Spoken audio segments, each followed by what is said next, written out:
தீபிகா, நடிகர் கமலஹாசனின் மக்கள் நீதி மையத்தின் செயற்குழு கூட்டம் நிறைவடைந்திருக்கிறது. அந்த செயற்குழு கூட்டத்தில் எடுக்கப்பட்ட முடிவின்படி இன்று முதல் அந்த கட்சியின் சார்பாக சட்டமன்ற தேர்தலில் போட்டியிட விரும்புவோர் விருப்ப மனுக்களை தாக்கல் செய்யலாம் என்று அறிவிக்கப்பட்டிருக்கிறது. இது தவிர 50,000 ரூபாய் செலுத்தி விருப்ப மனுக்களை ஒவ்வொருவரும் பெற்றுக் கொள்ளலாம் என்றும் 12 தீர்மானங்கள் இந்த கூட்டத்தில் நிறைவேற்றப்பட்டிருக்கிறது. அது தொடர்பாக இப்போது செய்தியாளர் சந்திப்பும் நடைபெற்றுக் கொண்டிருக்கிறது. அப்போது மக்கள் நீதி மையத்தில் அவர்கள் நிறைவேற்றப்பட்ட அந்த 12 தீர்மானங்கள் குறித்தும் மக்கள் நீதி மையத்தின் சார்பாக எத்தனை தொகுதிகள் போட்டியிட இருக்கிறார்கள் என்பது குறித்தும் மக்கள் நீதி மையத்தின் நிர்வாகிகள் இப்போது செய்தியாளர்களுக்கு அளிக்கக்கூடிய அந்த பேட்டியை நம்ம இப்போது காணலாம். தேர்தல் ஆணையம் டார்ச் சின்னத்தை ஒதுக்கீடு செய்துள்ளது. தலைவர் வழிகாட்டுதலின்படி அடுத்த கட்ட நகர்வுக்கு முன்னேற்பாடுகள் குறித்து கலந்தாலோசிக்கப்பட்டது. இன்னைக்கு அடுத்த கட்ட நகர்வுகளை நோக்கி வேகமாக அடுத்த கட்ட போயிட்டு இருக்குதுங்க. அடுத்து உங்க கேள்விகளை வேணா கேளுங்க.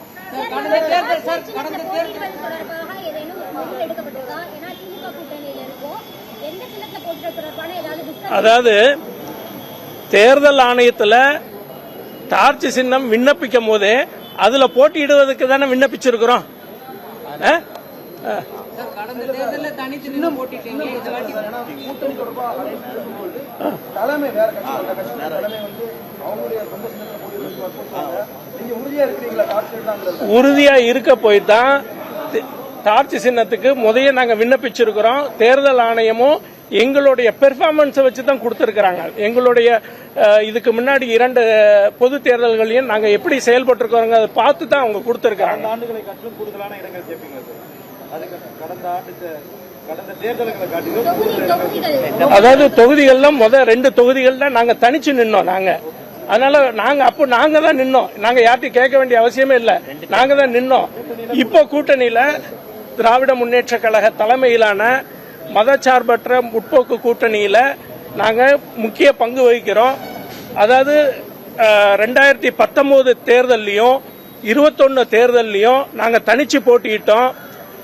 அதுக்கப்புறம் கடந்த பாராளுமன்ற தேர்தலில் 2024 மக்கள் நீதி மையத்துடைய பங்களிப்புல திராவிட முன்னேற்ற கழகத்தின் தலைமையிலான கூட்டணியில மாபெரும் வெற்றி பெறுவதற்கு மக்கள் நீதி மையம் தலைவரின் பிரச்சாரமும் மக்கள் நீதி மைய தொண்டர்களின் உழைப்பு இருக்க போய் தான் 40க்கு 40 தொகுதிகள் வாங்குவதற்கு வாய்ப்பாக அமைந்தது.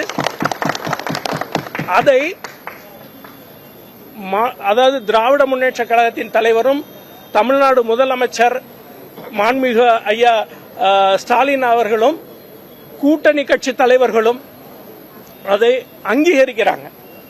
தொடர்ச்சியாக தலைவரோட உரையாடல்ல இருந்து கொண்டே இருக்கிறாங்க. அதற்கு காரணம் பாராளுமன்ற தேர்தலில் மக்கள் நீதி மையத்தின் பங்களிப்பு அவங்க ரொம்ப அங்கீகரிக்கிறாங்க. அதனால ஒரு நல்ல முடிவுகள் வர இருக்கிறது. அது முழுமை பெறும் போது உங்களுக்கு தகவல் வந்து சேருங்க.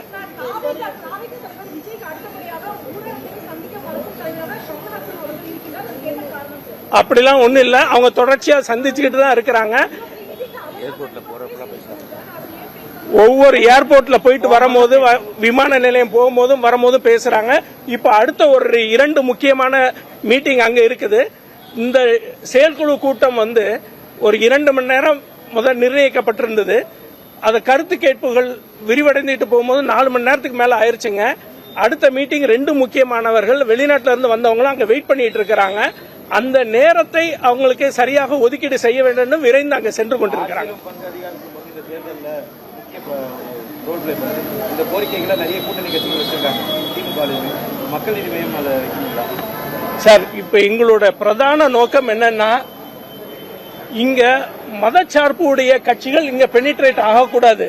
அதுக்கு வேண்டி திராவிட முன்னேற்ற கழகத்தின் தலைமையிலான மதச்சார்பற்ற முற்போக்கு கூட்டணியின் கரத்தை வலுப்படுத்துவதற்கு தான் தலைவர் இங்க இருக்கிறாரு. இங்க சுயநலவாதிகள் இந்த கூட்டணியில யாரும் கிடையாது.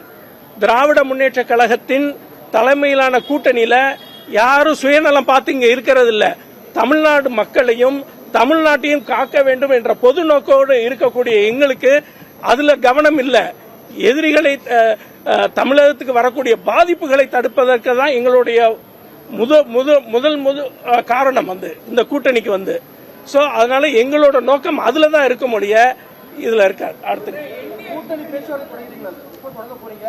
அது முழுமை பெறும்னு உங்ககிட்ட சொல்லும் போது அது தொடங்கியாச்சுன்னு தானே அர்த்தம் உங்களுக்கு. அது முழுமை பெறும்போது எண்ணிக்கை உங்களுக்கு தெரியப்படுத்தும் சொல்லும் போது அது ஒர்க் இன் ப்ராக்ரஸ் மாதிரி. என்ன மறைமுக பேச்சுவார்த்தை இதுல நாங்க என்ன திருட்டுத்தனமா பண்றோம்? நாங்க மறைமுக பேச்சுவார்த்தை நடத்துவதற்கு நேர்மையான பேச்சுவார்த்தை தொடர்ந்து கொண்டு இருக்கிறது.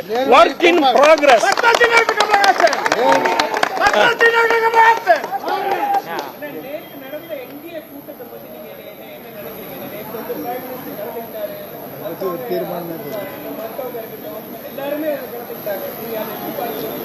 நேத்து நடைபெற்ற கூட்டத்தில் ஒரு பொறுப்புள்ள பதவியில் இருக்கக்கூடியவர் பொறுப்பற்ற பேச்சை மட்டும்தான் எங்களால் பார்க்க முடிந்தது.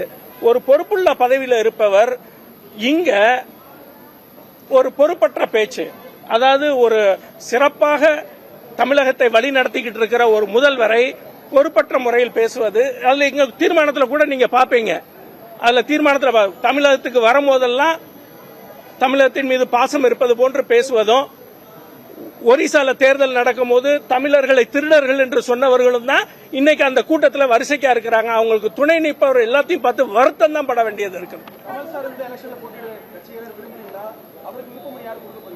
அதுக்கு ஏற்கனவே செயற்குழு கூட்டத்திலே முதல் விருப்ப மனு தலைவர் இங்க போட்டியிட வேண்டும் என்ற முதல் விருப்ப மனு நான் அங்கே வச்சு கொடுத்துட்டேன். கட்சியின் பொதுச் செயலாளராக அங்க கொடுக்கப்பட்டாங்க. அது முடிவு செய்யப்படும், அது விரைவில் அறிவிக்கப்படும். சார் ஒண்ணு கூட்டணி பேச்சுவார்த்தை முழுமை பெறும்போது எண்ணிக்கை தெரியப்படுத்தும் சொல்ல போட்டு, அதுக்கு முன்னாடி நாங்க எப்படி கூட்டணி தர்மம்னு ஒண்ணு இருக்குல்ல, அவங்ககிட்ட பேசிட்டு தான் அதுக்கப்புறம் அதை தெளிவுபடுத்தப்படும். சார் பேச்சுவார்த்தை நடந்துட்டு இருக்கும் போது எல்லா பட்டியலும் அவங்ககிட்ட இருக்கும், வாக்கு சதவீதம் இருக்கும். மக்கள் நீதி மையம் பாராளுமன்ற தேர்தலில் 2024 எவ்வளவு சிறப்பாக அவங்க நம்ம கூட்டணிக்கு பங்களிச்சிருக்காங்கிற விவர பட்டியல் எல்லாம் டேட்டா எல்லாம் அவங்களுக்கு தரவுகள்லாம் இருக்கும்.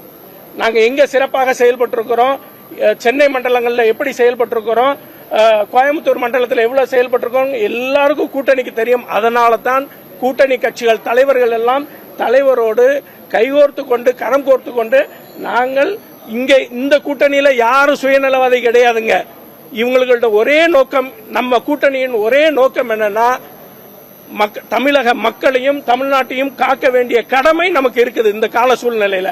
அதை முன்னிறுத்தி தான் நாங்க எல்லாம் ஒரு கொள்கை அடிப்படையில் இருக்கிறோம். ஆனா நேத்து ஒரு கூட்டம் போட்டாங்கன்னு சொல்றீங்கல்ல, அந்த கூட்டத்துல பார்த்தா நீங்க சுயநலவாதிகள் உச்சம் அங்க தெரியுங்க. எனக்கு எத்தனை சீட்டு, எனக்கு எத்தனை சீட்டு, எனக்கு எத்தனை சீட்டுன்ட்டு அந்த கூட்டம் தான் அங்க பார்க்க முடியும். இது தமிழக மக்களுக்கான கூட்டணி. அதை சிறப்பாக வழிநடத்தி கொண்டு இருக்கிறார் தமிழக மாண்புமிகு தமிழக முதல்வர். என்னங்க அவர் மறந்துட்டு பேசுறாரு. நம்ம முதல்வர் பேசினார் இல்லையா, அது அவருடைய அதை மறந்துட்டு அவருடைய குரலை நினைச்சு பேசுறாரு. முதல்வர் சொன்னது 200க்கு மேல தொகுதிகள் இந்த மதச்சார்பற்ற முற்போக்கு கூட்டணி வெல்லும் சொல்லியிருந்தாங்க. அவர் அதே கேட்டுட்டு அதே ஞாபகத்தில் வந்து பேசுறாரு. அவ்வளவுதான். திராவிட முன்னேற்ற கழகம் வந்து இந்த கூட்டணி 200 தொகுதிக்கு மேல் உறுதியாக வெற்றி பெறும் என்பதை தெரிவித்துக் கொள்கிறேன். ஆமா, ஒரு 15 நாட்களுக்குள்ள அவங்க எல்லா விருப்ப மனுக்கள் கொடுக்க இருக்காங்க. இன்னைக்கே ஒரு 20 பேருக்கு மேல விருப்ப மனு கொடுத்திருக்காங்க.